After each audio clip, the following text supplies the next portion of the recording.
これは新感覚採用ギャロップおいおい勘弁してくれよモビルスーツのパイロットはガキか Mobile Suit Gundam Battle Operation Code Fairy. This is a game that leads me to be both equal angry and confused.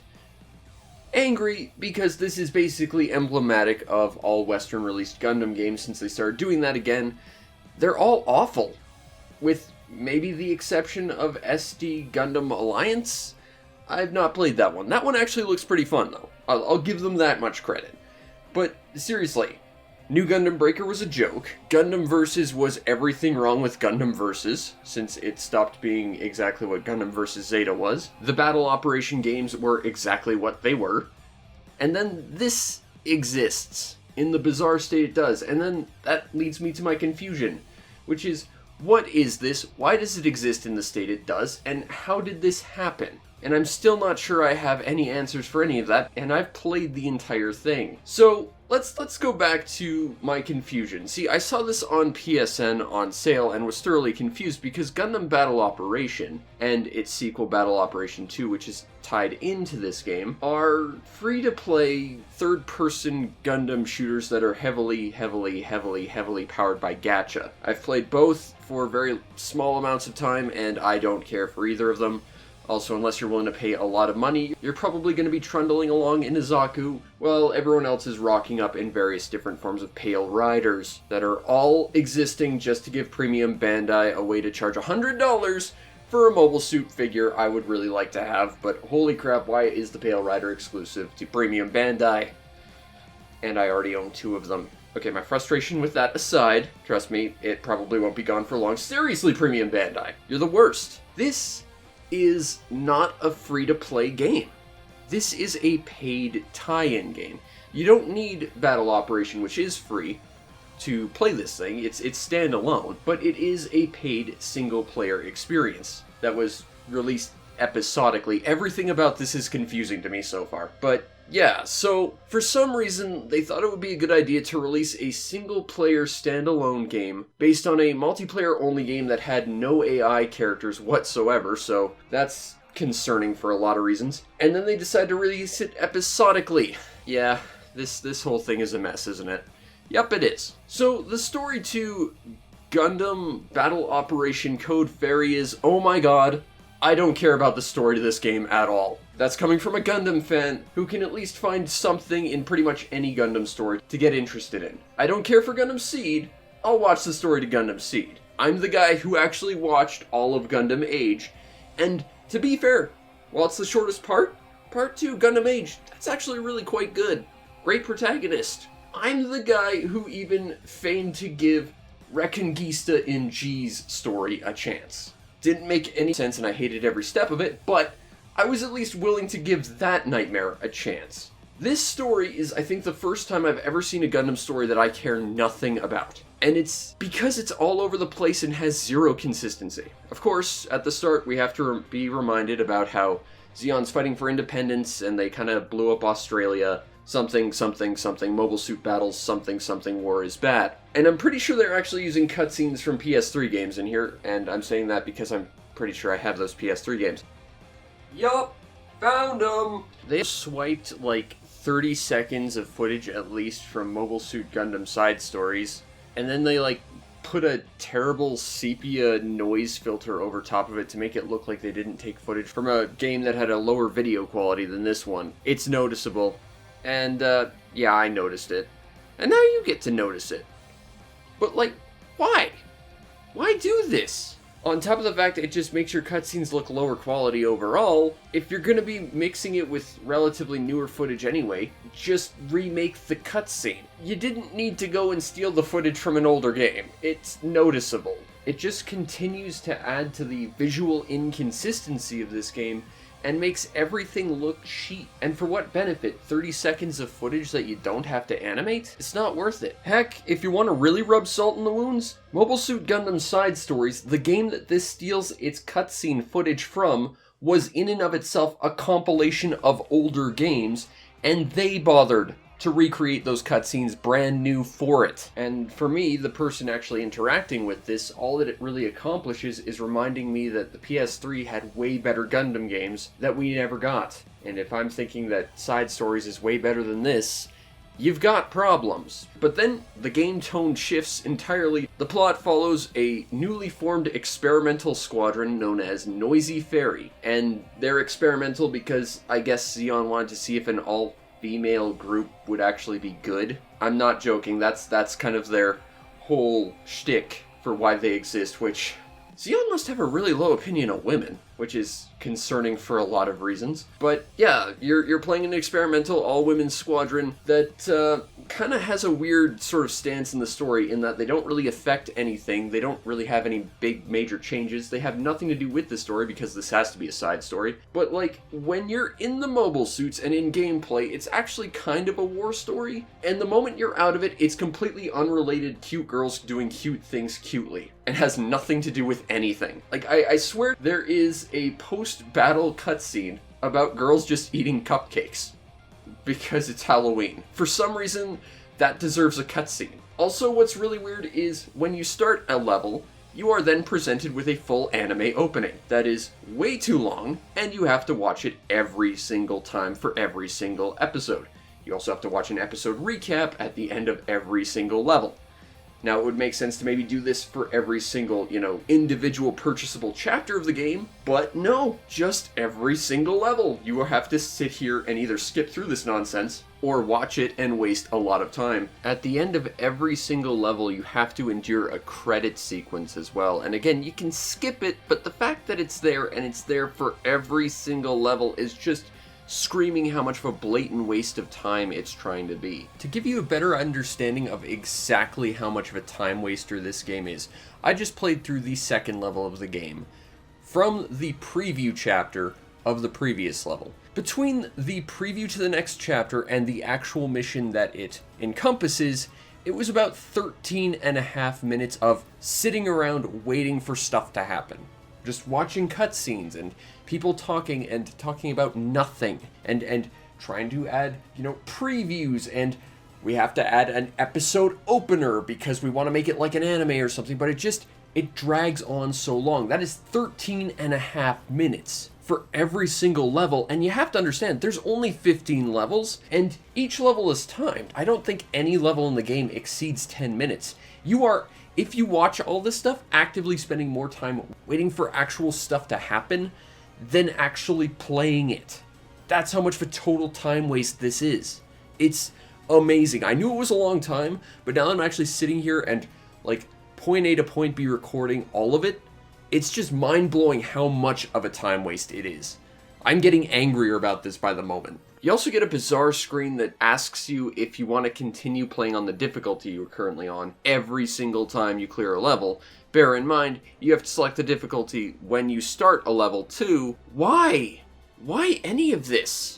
It's just a massive time waster for no reason. At the start of basically every level, you are also forced to go through a tutorial demonstrating skills you've already learned and have been using across the entire time. I'm re-recording this little bit as I'm playing chapter 13 of 15 before the level starts after watching some cutscene about a Christmas tree, again, about nothing. And I'm stuck watching a simulation training mode about enemy types and how to do more damage to them. But I'm 13 out of 15 levels in at this point. I don't need to learn this. You've already taught me several times over. Why do I have to keep going through these training missions? And yeah, I can skip them, but the fact that the game even dumps you into them just shows how badly paced this thing is and how much of a waste of time it's actively trying to be. And indeed, a giant time waster is what this game seems to be the main focus of. It isn't telling a compelling story, having interesting characters, or anything of real value. It's very, very strange how they've structured this game, and how they want to tell a very non-existent story. But in your team, you have your main character, the pink-haired girl, who's actually out of commission for about a third of the game. That's concerning. But she's an awakening new type. I thought new types could only evolve in space where they're not weighed down by gravity, so they increase their spatial awareness and empathy and whatever. Okay, well, whatever. She's a new type, I guess. You have your team sniper, who I guess has to learn to be more flexible in combat, but it makes no sense in the context of this game, because this game uses a rock, paper, scissors combat system, so yeah, that entire character growth she gets is completely pointless. And then your heavy weapons specialist, who is basically useless because she gets taken out in almost every level, and that's a plot point for some reason. Yeah, these characters are wildly shallow. They're not terribly interesting. Like I said, the sniper is probably the one character that gets the most depth out of it. And you get a little bit in little side cutscenes for, like, the enemy aces you sometimes get to tangle with. There's a great scene kind of at the start of episode 3, I believe, where you kind of get to see a little bit of the morality of your opponents, which is kind of neat. The villains in this game are also just comically evil. At one point you see some teammates on your side of the war side with them, only to get betrayed in the most comically evil fashion you could see. And for the most part, all the villains are just nondescriptly villainous in, like, the most cartoony way imaginable, with the exception of, like, the main rival character, who's, like, the only character who shows any sort of degree of, like, self-awareness or nuance. The villainous rival character feels more like a Gundam protagonist than anything. She goes from a rash, basically insane person who just wants to murder all of Zeon to an actual rational soldier who actually matures over the course of it and understands the importance of what she's doing, as opposed to just destroying out of vengeance. She feels more like a believable Gundam protagonist than any of the actual characters we play as. But yeah, your characters are basically non-existent, and they feel completely removed from all of Gundam. Like, Mobile Suit Gundam has always been, in terms of tone, a thing for kids. I mean, the whole point was that it sold toys. That, you know, the first series did very, very badly, which is why it got cut in half. But either way, it was there for kids. It was about kids going to war, and the whole core of it was watching kids deal with those horrors of war and grow up too quickly. You know, I will always go back and watch Camille B. Dawn go from this snotty, bratty, angsty kid to the greatest new type pilot ever. And not just because I have a great deal of empathy and connection to Camille, but because his arc is genuinely very good. But it never stops being the fact that these are kids. They take moments away from the horrors of war to, you know, be kids, to have fun. Here, it feels like the girls are just doing stuff, and then there's also mobile suits to the side, and it feels like they're from two different sets of media that just sort of got crammed together and were told, hey, you're one thing now, so be one thing, and it feels entirely disconnected and makes absolutely no sense. And it's bizarre how tonally binary this game is. It goes from happy, cute girls going for a swim in a pool because they can to, oh, we're on the front lines killing people now. It's absolutely bizarre, and it's like 0 to 100 in terms of tone. Everything about the story, the characters, makes no sense and is an absolute mess. So when you start up Code Fairy for the first time, you are presented with something quite incredible. Everything's in Japanese! What? The store had this displayed in English. All the promotional material you see in the store is in English. Why is this in Japanese? Well, I've got some good news. This game is in English. And some bad news. It defaults to Japanese, and you have to go through a language menu in Japanese to then select the English option. Bravo. But here's the thing. If you actually manage to do that, then you have to play this game, and that's not so great. You are presented with several very long tutorials, and as you clear them and progress through the missions, you are presented with even more tutorials in front of, like, every single level, like teaching you basic stuff like just running through combat maneuvers so you can test all your weapons and nonsense, which every suit has way too many weapons and cycling through them is not a lot of fun, especially in the heat of the moment. You can bring up a weapon wheel to select your weapon, but you're in the middle of combat and that blocks most of the UI, which is already like taken up 30% by the rest of the UI, and even more with the subtitles. Also, in combat, not only are there subtitles, there's 2 sets of them. One in the top corner to match your teammates' character portraits, which are just a waste of your visual real estate, and then one in the middle of the screen.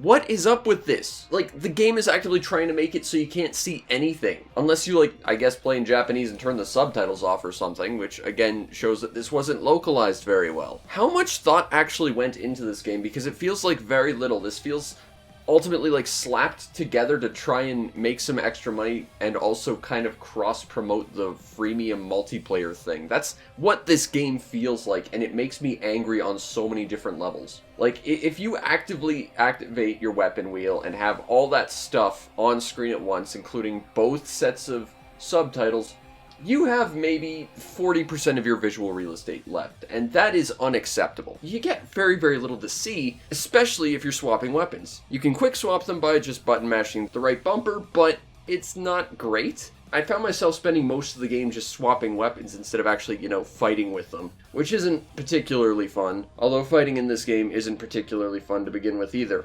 But the fact that every single episode and every single level, for some reason, has a tutorial in front of it, sometimes doing stuff you've already done for a long time. It's just baffling. Some of them are basic weapon tests, which, again, feel like they're just there to fill time. What is the point of any of this? But hey, this is a squad-based game, and if Zeonic Front has taught me anything, it's that could be really, really great! Except it ain't here. So each character starts off with a different type of Zaku. Your pink-haired girl gets a Zaku 2 high mobility type to focus on melee, your sniper gets a Zaku sniper, and your heavy weapons gets a Zaku half cannon. Each of these has a different combat role.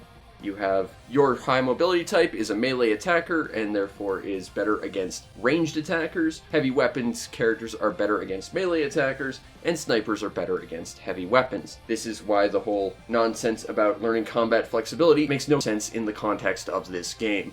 It's kind of a nice lesson, makes no practical sense where it is. And while you can unlock a lot of mobile suits in this game, they're pretty much all entirely exclusive to the simulator, which is just creating pre-programmed events to emulate the multiplayer game that this is based off of. So while there's lots of suits to have, you are completely at the mercy of the plot. You can't even pick which member of your squad you get to play as. The game will dictate it, and it will dictate your suit. On the bright side, your suits do evolve over time. Everyone gets a replacement suit eventually. Your heavy weapons character, who keeps getting shot out of every battle, ends up getting a Dom Tropical Test type with a shed on its back, for some reason. But it's an MS Igloo reference, so I'll allow it. Your team sniper gets an Ifrit, which... Okay, yeah, I'm tangenting here. The Ifrit is this super awesome suit that was created for a Super Nintendo game, and in the canon of Gundam, there's only 8. Technically 9 if you count the Ifrit Schneid and the Ifrit that was piloted by Doug Schneid as 2 separate things, but either way, there's a limit to these. If you're gonna use an Ifrit, you gotta make it special. So what do they do with this Ifrit design? They changed one shoulder pad, and then they painted it purple. And they took off the commander horn because this, I guess, is not supposed to be an ace unit. So yeah, one of the 8 Ifrit designs out there was basically mutilated into a total waste of time. If nothing else, it's a lazy design, if not a total waste of design for an Ifrit. And that's coming from someone who loves this suit. Oh, they wasted an Ifrit. I'm personally offended about that. But also, they gave it to your sniper. The Ifrit is designed as a primarily melee unit. And I guess this is to once again reinforce that nonsense about, like, combat flexibility, but again, it doesn't make sense in the context of this story, and your main character should definitely have gotten an Ifrit, is what I'm saying. It would have made more sense for her combat role, but I guess your sniper can sometimes be melee, it's just she's gonna do less damage at it, I guess. Sure. And then your main character, the pink-haired girl whose name I forget and I don't particularly care to look into, she gets the Titania, which is the big fancy suit that's like exclusive to her. Brand new, except that people have been calling it the Camphor for about 30 years now, but they painted it purple, so it's new, I guess. Yeah, honestly, I was kind of hoping she'd get something completely exclusive or brand new to her, especially considering that they've paraded out in this game about 5 or 6 different premium Bandai units, especially the Pale Riders that show up for one episode just to, once again, sell premium Bandai kits. And weirdly enough, they gave her Camphor the armed Gatling gun that was used expressly to murder the original Camphor. So I guess Zeon designers have a sense of really grim humor about things? I don't know. Either way, each of your characters fulfills a specific combat role. Ostensibly, your melee, your sniper is ranged, and your heavy weapons is supposed to be about long-range bombardment, but mostly just shoots you in the back a whole bunch. The AI in this game, it ain't great, like, at all. Your teammates you can give orders to, and they attempt to try and follow them, but mostly just sort of fanny about, not really accomplishing much. Enemy units, their AI is so dumb, they have two different phases, standing around doing nothing because they don't detect you, and running straight at you with very little sense of self-preservation. On the bright side, because they are tuned to basically go straight at you, they do tend to be very aggressive, so they are effective in what they do. It's just they're not terribly clever about it, and they're very, very dumb. Most episodes are basically about killing every single enemy on stage. There are some interesting setups for this, though. One of the levels where you get to play as the sniper, you're actually standing up on a crane taking out enemies that are sort of chasing your friendlies as they try and escape, which is kind of a neat idea. Honestly, it was my favorite level in the game. There was also a level designed around defending a capsule that has a suit in it that you're trying to recover. So there is a little bit of variance here, but it's mostly just sitting around trying to kill everything without dying yourself, and utilizing your team's rock, paper, scissors strengths to your advantage, you know, when the game will actually let you, because, again, this is a squad-based game with rock, paper, scissor mechanics. More often than not, at least one member of your squad is missing, so yeah, you don't actually get to play with the full rock, paper, scissor mechanics. Usually it's your heavy weapons person, but for like the entire second chapter, your main character's missing, so you just kind of have to make do without having them in the whole stratagem, and you either have to go against someone who takes neutral damage to you, or that you're fighting at a disadvantage, which, I mean, could be interesting, but the fact that it's more often than not focusing on squad-based tactics, and this game doesn't give you the full squad, and they don't usually listen to your tactics, and they're not very competent, it's all very concerning. And, of course, oftentimes enemies and allies will just run into walls because they're trying to chase something and they can't seem to figure out pathfinding or object permanence. They see that there's an enemy in front of them, and they decide, oh hey, what's this wall thing? That doesn't matter, I'm just gonna keep running into it till I kill the thing I'm chasing. It's almost as if building a single-player experience based on a game that features little to no AI because it's entirely a PvP experience is a bad idea, and won't leave you with a good AI to work with. But that could never be. Ugh. Combat in this game is frustrating, is what I want to say. A lot of the time I was just cycling through weapons waiting for reload timers to die down more than anything. More than actual fighting, you're just wasting time waiting for reloads and stuff because they take forever. And enemies themselves take forever to kill. They just take way too much damage. And it just makes every fight feel very, very drawn out, even though most of them are actually very, very short. And none of it's fun. It just feels like a waste of time. There's a lot of technique to it, though. You have to manage your ammo count. You have to manage your boost count. You can quick dodge, which causes your suit to combat roll, which I imagine is very bad for the internals of it, but that does expend all of your thrust at once, which makes you very vulnerable. You can dash into things to temporarily stun them, which is quite effective when you're trying to reload a weapon and you have no other options. And if someone tries to melee you and you time it just right, and it's very, very difficult to do so, even harder in the multiplayer game, you can kind of turn about and counterattack while taking no damage.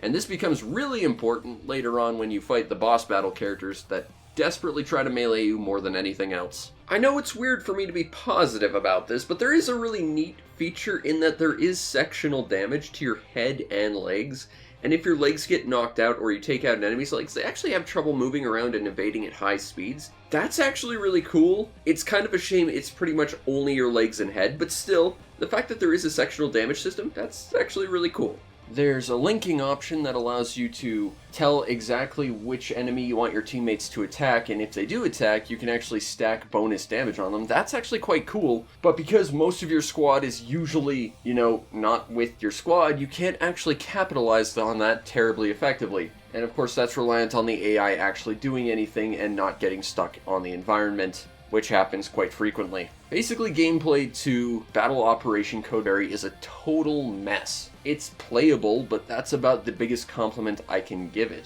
The weapon swapping is honestly so much of a focus that you kind of lose track of the actual fighting in it. I do like the thrust management system for keeping you out of danger, that's quite cool, but between the AI focusing entirely on you, there was a level where I was actually fighting a big ship where my teammates were supposed to protect me, and they kind of just didn't, and enemies kept spawning around me killing me because they just focused solely on you. You know, because of that, it's really boring.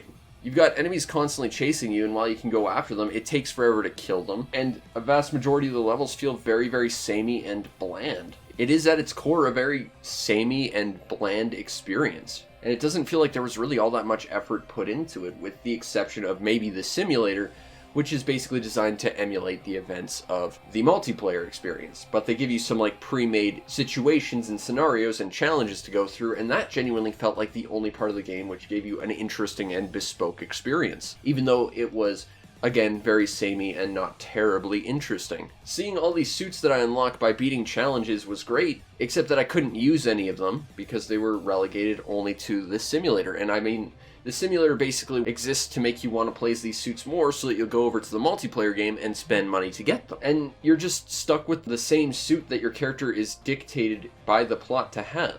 You have no real choice in the matter, and you know, if you happen to enjoy playing a sniper, well, the majority of the game you're going to be playing a melee attacker, and then when you're not, you're playing a sniper that's designed for melee attacks, so you don't even get to do it then.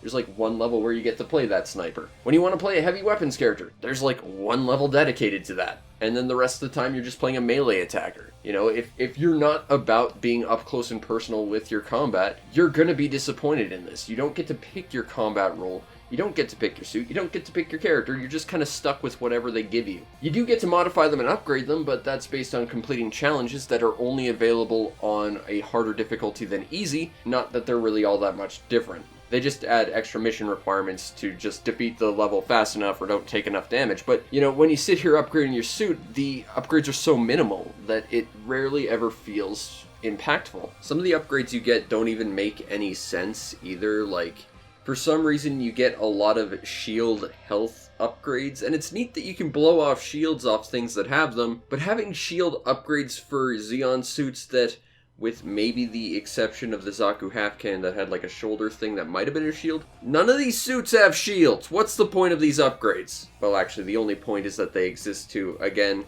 be used in the simulator for suits that actually do have them, but they're not part of the main story, and all that does is exist to kind of show off all the suits you could be piloting if you played the multiplayer thing.